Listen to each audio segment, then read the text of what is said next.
उत्तर प्रदेश का राजनीतिक मौसम अंगड़ाई लेता हुआ दिखाई दे रहा है।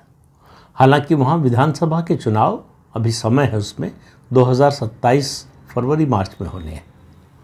लेकिन सवाल ये है कि इतनी जल्दी राजनीतिक मौसम के अंगड़ाई लेने का कारण क्या है, और उसका अभी जो कारण है वो एक ही है।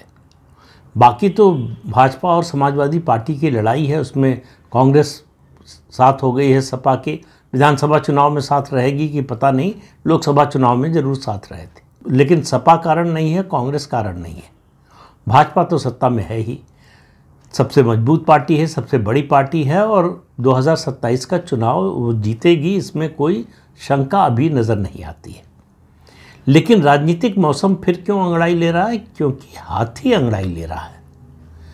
मायावती जो बहुजन समाज पार्टी की सुप्रीमो हैं, वो लंबे समय बाद राजनीतिक रूप से सक्रिय होती हुई दिखाई दे रही। अभी उन्होंने पिछले दिनों लखनऊ में विशाल रैली की थी। सारी पार्टियां देखकर, भीड़ देखकर दंग रह गई थी।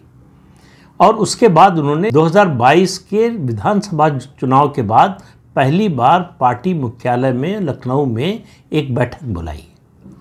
और बैठक बुलाई उन्होंने, जो 18 मंडल हैं, 18 डिवीजन से कमिश्नरीज हैं उत्तर प्रदेश में, उनमें उन्होंने 2-2 सदस्यीय कोऑर्डिनेटर बनाए हैं। किसके? मुस्लिम भाईचारा समिति के। तो मायावती का 2027 के चुनाव के लिहाज से जो उनकी तैयारी है, उसके लिहाज से सबसे ज़्यादा जोर मुस्लिम वोट पर होने जा रहा है।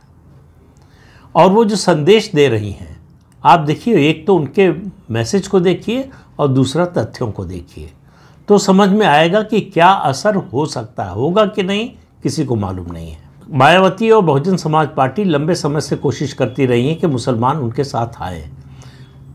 शुरू में ज़रूर कुछ मात्रा में आए थे, मुस्लिम वोटों का बंटवारा हुआ था, लेकिन काफ़ी लंबे समय से मुसलमान बहुजन समाज पार्टी की ओर नहीं देखते।